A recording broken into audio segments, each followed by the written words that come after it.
Three special people. And these three special people, we know what their names are. We know that there is a demon-possessed man. We know that Jairus is one of the people. And also there's in the Bible, it's called the woman with the issue of blood. All three of these people are people we know about. Everybody say we know about those. But this morning I'd like to introduce to you the three people at least that are there that are unknown, that you don't know about. And so this morning my devotion is on three unknown people. First of all, I'd like to tell you, you know all about the man from Gadara that was demon-possessed. I did a little study about Gadara and found out that this was the location for all the retired generals or military people, and that's where they lived. They've seen so many murders, so many dead, that this man from Gadara that was possessed with the devil, yes, it was probably pretty easy for him to be a former military person. By all means, it looked like the man had tried everything they could to try to help the demon-possessed man, but guess what? It didn't work.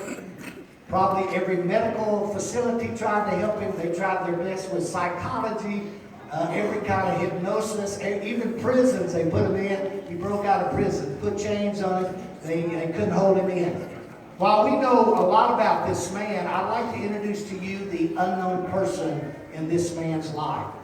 Somehow, somewhere, somebody met this man and told him, listen, we tried everything we can do to help you, and there's nothing else we can do to help you.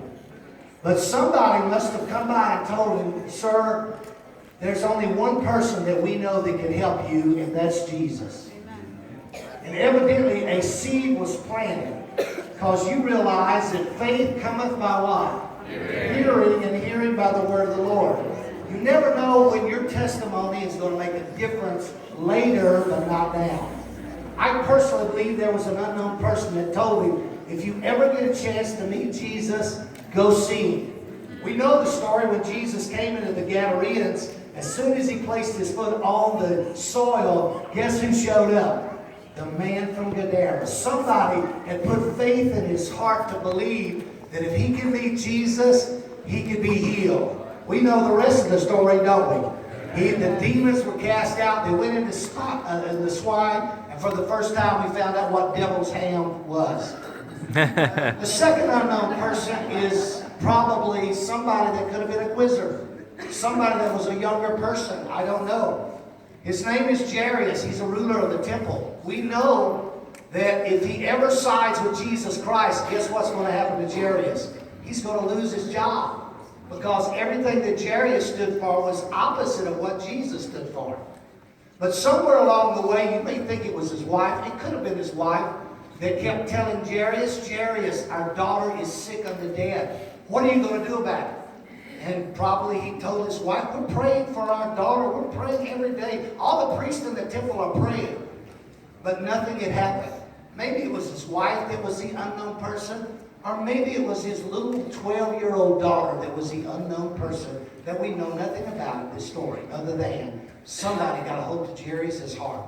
Somebody probably told Jairus, I don't know if these were the words, but Jairus, how many miracles have happened in the temple that you can remember? And he started scratching his head and said, I don't really remember any miracles in the temple. And somebody probably said, but have you heard about Jesus?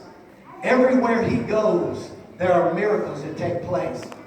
Since this is a junior Bible quiz, I'd like to say the unknown person was his daughter.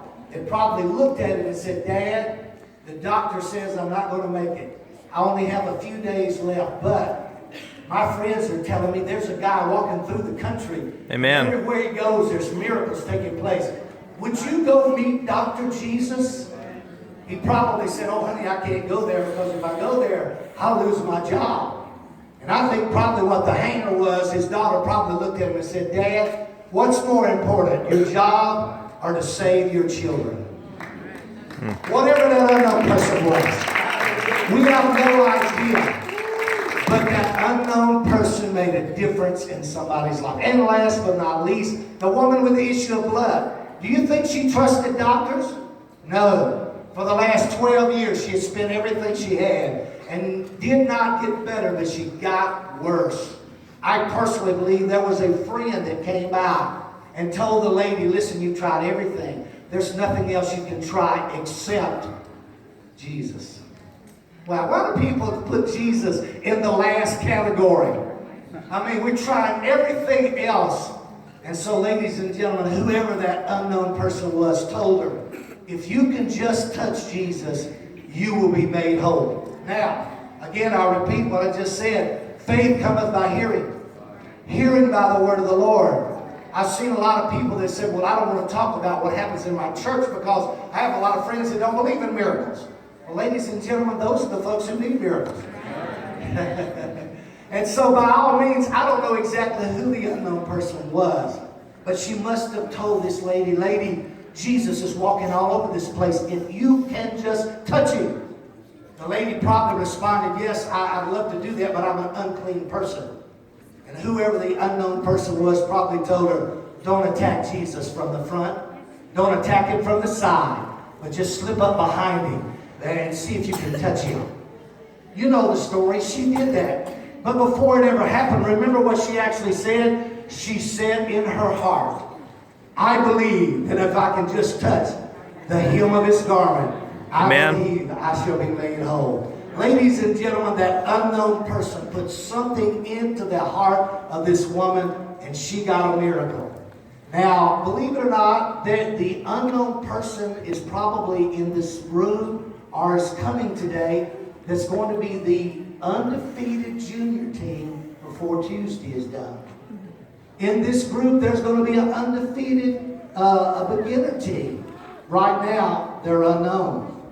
But later on, they'll be known. And so I want to challenge you during the course of these quizzes, during the time that you're in Branson. Remember, there's probably somebody you're going to meet that they don't know who you are. And it's going to be very important that you put a seed of faith or hope into somebody's life. If there's anybody here that remembers in 2011 when I got elected the General Sunday School Director, I was an unknown person. Brother Bernard told everybody, well, the three names came up, the top name dropped, the second name dropped. I was the only name left, and I didn't take my name out. And so Brother Bernard said, Steve Cannon, is that the guy from Mississippi? He said, Brother Cannon, would you please stand because nobody knows who you are. The superintendent said that. Can you believe that? So naturally, ladies and gentlemen, I was an unknown person. I hope today that I planted enough seeds along the way that I'm not an unknown person anymore. But I started out as an unknown person, but that's okay. Whatever you can do to make the kingdom of God greater and grow, I want to encourage you that when you do your best and you still lose the quiz, be a person that's going to encourage each other along the way. Hey, it's not over. Amen. Be a person that's an unknown person. Amen. All of us want to get up on the stage and get the trophies at the end of this tournament. But what you will do for the kingdom of God is what I wanted to share with you. In Mark 5, there were 3 unknown people, but before this tournament's all over, we'll have a lot of unknown people that maybe nobody else knows. But if Jesus knows, or if I can lead somebody to Jesus, that's the greatest thing you can do. Let's all stand. Let's give